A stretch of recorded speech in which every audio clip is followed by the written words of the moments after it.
qaar ka mid ah xaafadaha magaalada Hargeysa ayaa habeenkii xalay waxa ka maqnaa adeega korontada markii xarigii korontada ee xaafadaasi tagi jiray uu go'ay dadweynaha ku dhaqan xaafadani ayaa cabasho ka muujiyay arintaasi xalay waxa jibay nagu ahayd oonan maaragtay aanan u baranin xalay marka deewayna saameysay runtii kulka talaagadihii wax kasta way isbeddeleen alaaba ku jirtay qaboojiyaasho dhabi way isbeddeleen bilaa saaka ilaa salaatulay ilaa subaxdii hooyo waxaanu ahayn bilaa layd talaagadina hilibku nagaga qurmay dawooyin baa jira dadku isticmaalaan lagu rido maxay yiraahdeen talaagadaha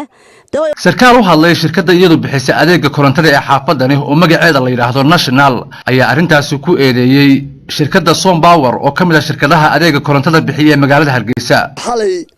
saddexdii habeenimo la jaray oo laga gooyay dadkii macmiisha ahaa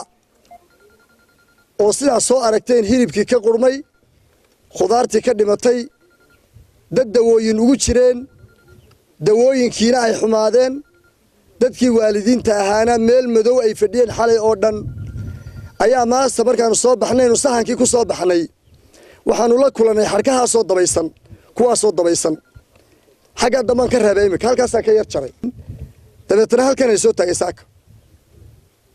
waa mahalka weeyaan ninkan wuxuu ku talagalay inuu dad badan laayo ciyaar ma gala waxani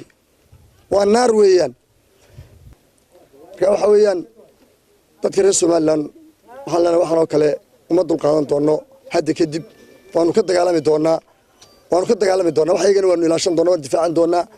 ha loo sheego sharciguna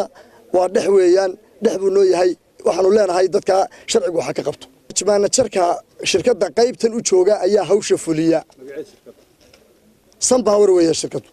laakiin isaguna mas'uul u hadlay shirkadda Sompower oo isagana arintaasi ka hadlay ayaa eedaasi ka fogeeyay shirkadooda kama jiraan haddaan soo dhawaado su'aasha ah maxaa la yiraahdaa Sompower baa la yirgoysay ama dad guriga ka baqtisay hadday jiraan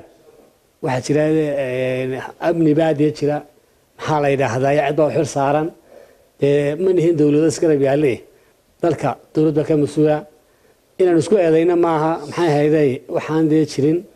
haday macnaha cid laga cabanayo amba dhibaato la sheegayo amba cid dambiba gasho waxa loo maraa barfiska macnaha waxa loo maraa dariiqada maxay hayday